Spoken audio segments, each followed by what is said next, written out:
What is up, you beautiful people? My name is Rito and welcome to another interesting video that's actually been asked quite a lot of me to record. So I'm just doing it right now. And this is going to be a very explanatory kind of video because I'm going to be unambiguous. I'm of course going to give my opinions on this, but I'm also going to give you a general overview of like what kind of stores exist and how to deal with them.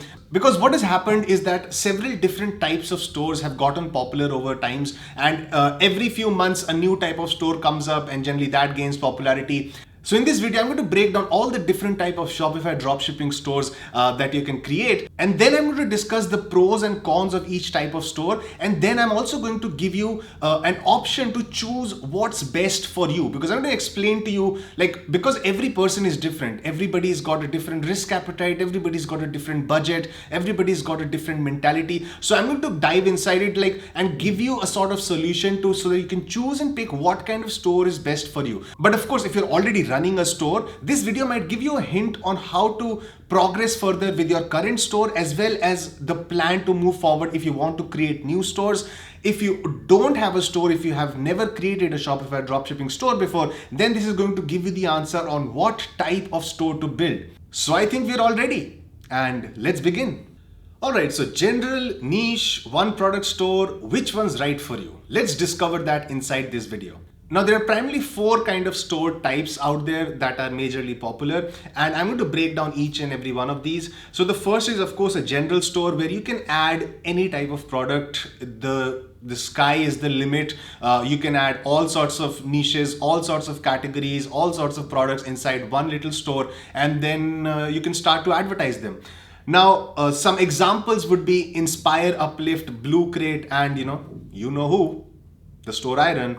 And then you've got a broad niche store. Now, these are the kind of stores where you are targeting a specific niche, but you're not targeting like mini or micro niches. You're actually going very broad. So these are stores like, let's say you have a furniture store where you sell all different sorts of furniture. Or let's say you have a pet store, right? Or, you have got all sorts of pet products, whether it's pet food, you've got pet grooming products, pet training products. You've got all sorts of pet training products. And in fact, you could also have like subcategories of like dogs, cats, turtles, hamsters, all these kind of things would be inside that broad niche store. So that's about the broad niche store. The other type of store that primarily exists is like a niche store. So a lot of people get confused between what's a broad niche store and a niche store. A niche store is slightly more niche than a broad niche store, because then you go inside, let's say, the furniture market, and you're not selling like just any sort of furniture under the sun. You're selling a specific type of furniture. It could be sofas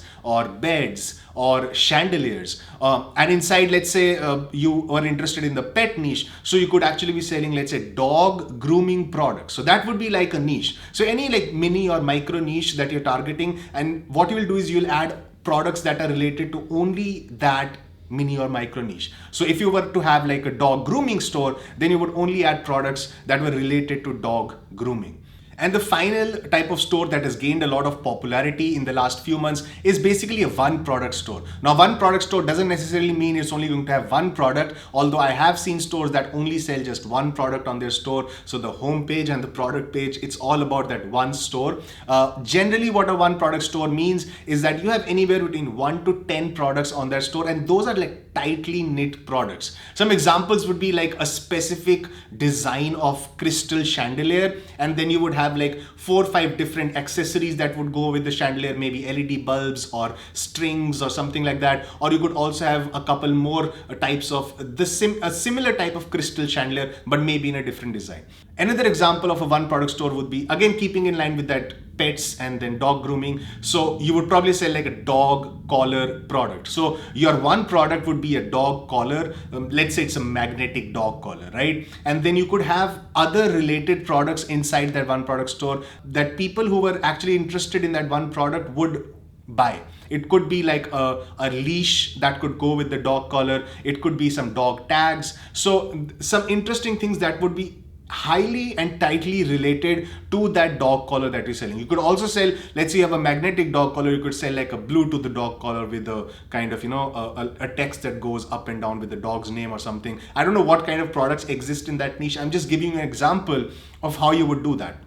And in that kind of store, you would primarily advertise that one product. Now, the way you advertise products in all these type of stores is like, for a general store, you can pretty much advertise any product that you want. Same for like a broad niche store, all the products that you've got listed.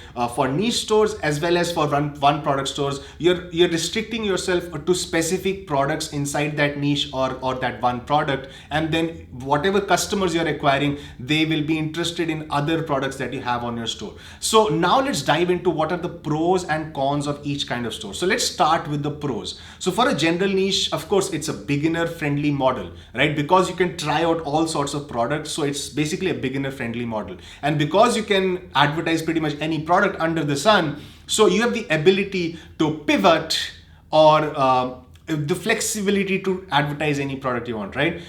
It has a long-term potential because let's say you find a winner today and it fizzles out after 4 months, you can actually start testing and find another winner. It may be in a completely different niche. You find that winner, then you start advertising it. So it does have a long-term potential. You can go from winner to winner. And then, of course, if you want to sell the store, that is, if you want to flip the store, so it has a decent flipping potential as well.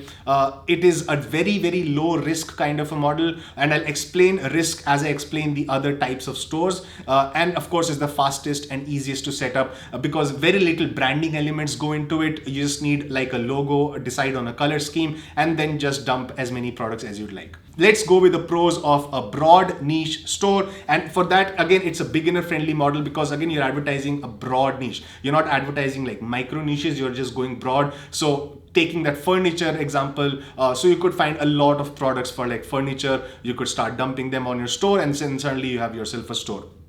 It has got a slightly better average customer value than general stores because let's say somebody buys a furniture from you, let's say they buy a bed, so they might be more inclined to, let's say, buy a pillow. So it has slightly better average customer value. And because your store is about furniture, so that definitely helps.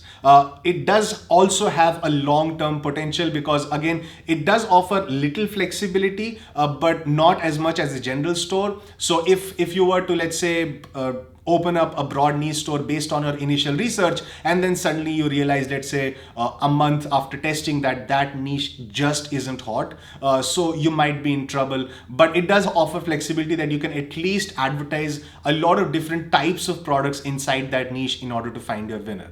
And of course, you want to target niches that are popular. So if you go to AliExpress and then you go to categories and then subcategories, you'll find all the list of niches that you have. And then inside each subcategory, of course, you have a lot of different products that can, of course, be added to your store. So it does have some flipping potential. And I would say it has pretty much one of the best flipping potentials. Both broad niche as well as niche stores have the best flipping potentials among all these 4 types of stores. So that transitions us to the niche store. What are the pros of a niche store? Again, it's brandable because you can have like a proper, like a logo that is around that niche. And then you have if you want to advertise products that are, with your own logo, let's say you're doing private labeling, so your logo would talk to the audience in that niche. So it is highly brandable. And then, of course, you have better average customer value because you're in a micro niche. So let's say you sell somebody a type of dog collar, and then you have all different types of dog collars out there. You have dog collars for small, big dogs, micro dogs. So you can have all sorts of dog collars. So let's say somebody buys a product from you. So they're more likely to buy like other accessories and other things from you on your dog collar store. So this, of course, gives you a slightly better average customer value.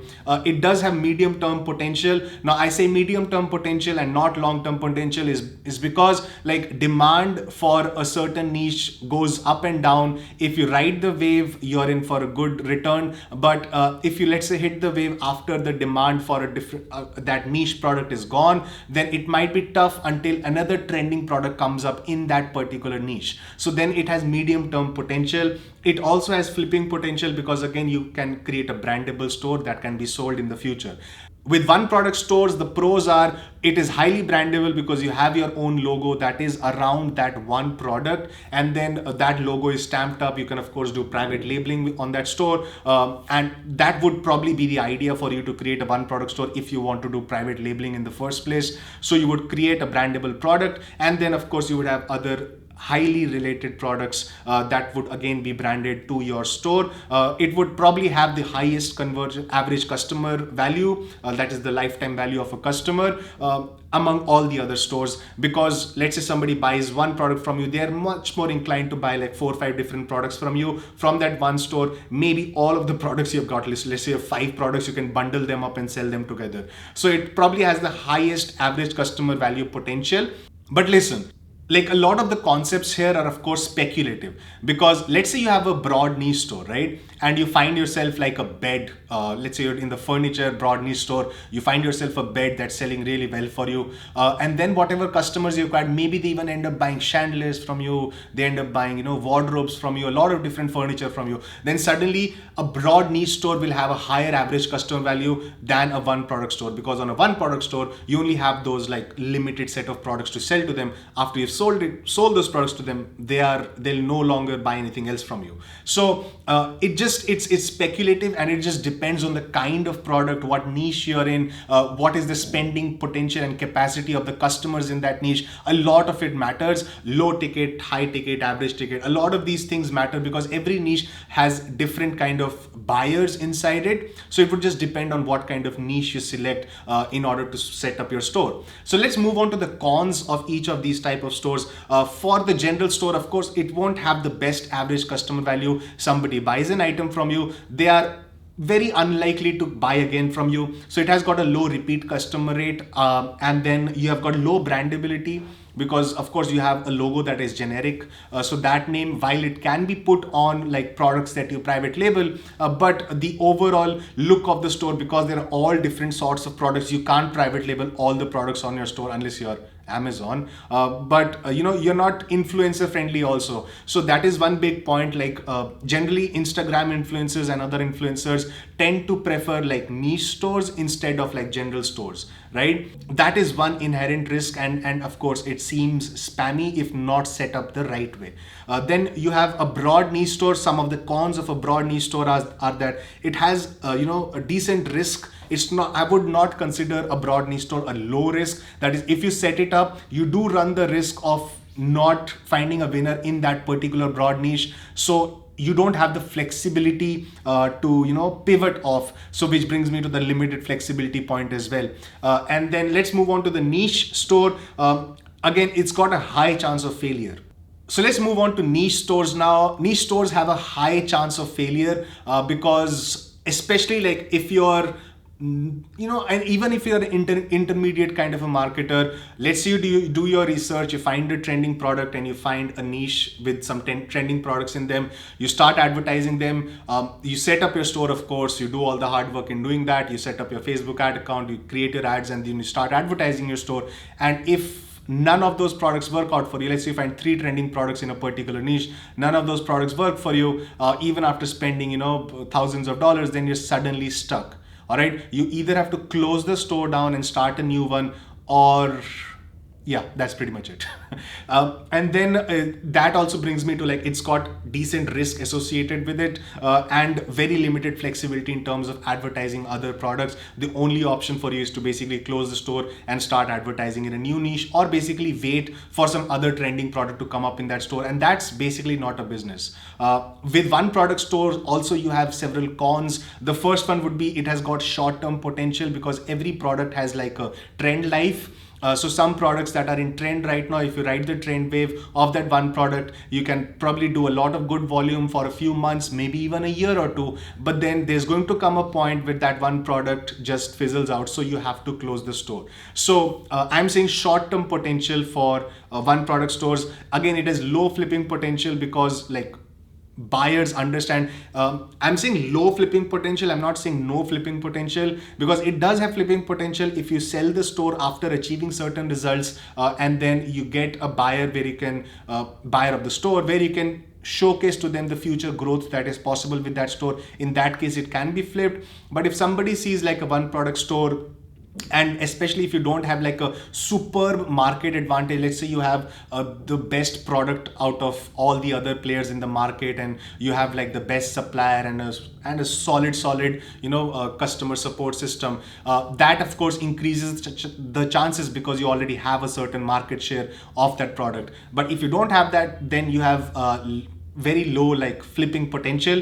There's of course a high chance of failure. You create that store, you set up all the branding elements, then you start advertising it, and it does not perform for you well. I've seen a lot of people, like I've trained over 100,000 people, and I've actually seen like people advertise by putting a lot of effort on like setting up their store and then starting to advertise them. And it just doesn't work out. So a lot of people have to try a lot of different products. So I would say that one product and niche stores are more like intermediate to advanced kind of people would generally like it. Which brings me to of course the next point, like which one's for you. But before I actually move on to that point, I would like to bring up like a lot has been said about like the conversion rates. Like a lot has been said, like general stores generally have the lowest conversion rate. I did not mention conversion rate at all inside this pros and cons list because it is actually false information. And of all the data I've gathered from running like both niche stores as well as like my general stores, and let me just show you the Google Analytics of my general store here. So this is basically a general store. And then you have all the people coming from Facebook. As you can see, 21,000 people who reached a product page. And then out of that, I did some calculations. You have about 583 plus 216 people who actually visited other pages apart from that product page. So conversion rate is basically like how many people land on your product page from your ad, and out of that, how many people buy, right? So this is all the people who landed on my product page and where did they go from that product page. I did the calculations here. It comes out to about 3.8% of people actually visited some other page after visiting the product page. And I'm not talking about the cart page or the checkout pages, because like the cart page, like the product to cart ratio for this particular case is about 10 to 11%. But what you have is like what are the people who visited the product page but then just went off in some other direction, like going to the collections page or went to the home page or some privacy policy page or contact us page. So all those pages. So all of that is 3.8% of all of traffic, right? And then if you look at from that 3.8%, also a lot of people then again went back to the product page and then actually ended up buying the product. So if you imagine, like even if the variance is there in the conversion rate, because like 97-98% people are going to just reach your product page and then just either complete the checkout process or just leave, right? These are in largely, these are the only two scenarios that can happen. Even if people on your general store or on your broad niche store revisit other collection pages, they are very likely to come back to that product page and then again complete the checkout process. So the conversion rates are very, very similar when it comes to like general stores, broad niche stores, as well as one product stores.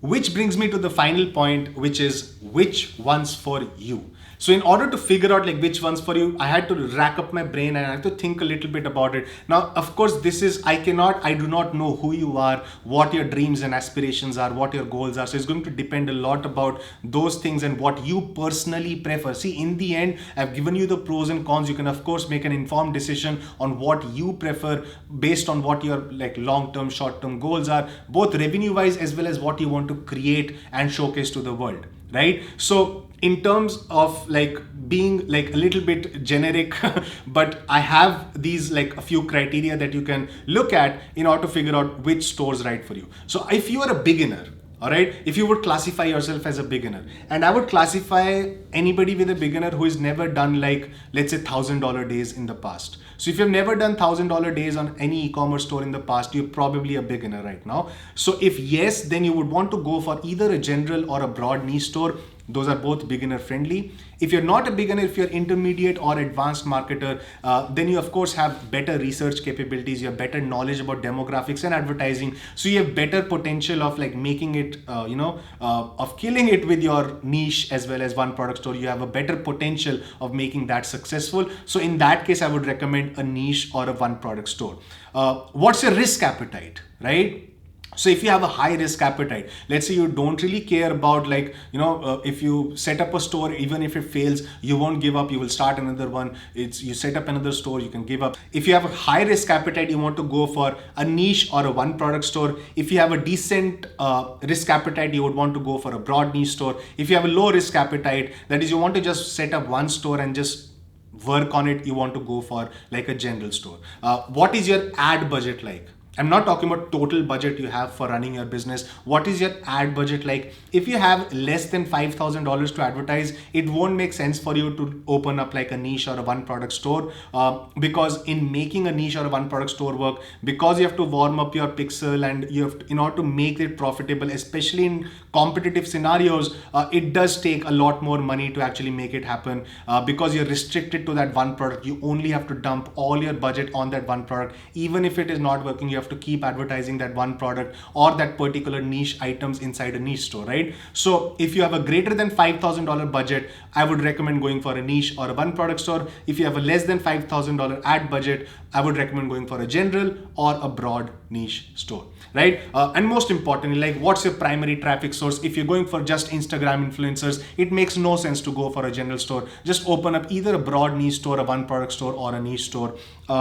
If you're going for long term or short term, you have to imagine that, like, what's your goal with this store. If you want to go like super long term, you shouldn't open up a one product store.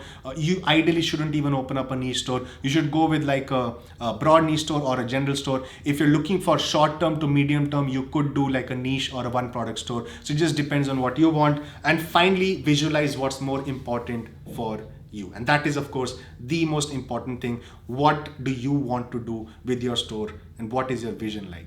So what is my personal opinion? Well, I've been an advocate of general stores for the longest time. It is what I abide by. It is great for beginners. It gives you the flexibility. A lot of pros work in its favor. Especially if you're like a beginner, it makes a lot of sense to start with a general store. Even if you're not a beginner, even if you're an intermediate, I do say it makes a lot of sense to start with a general store. But here's the kicker: dropshipping is changing in 2019, as I told you earlier in the previous video.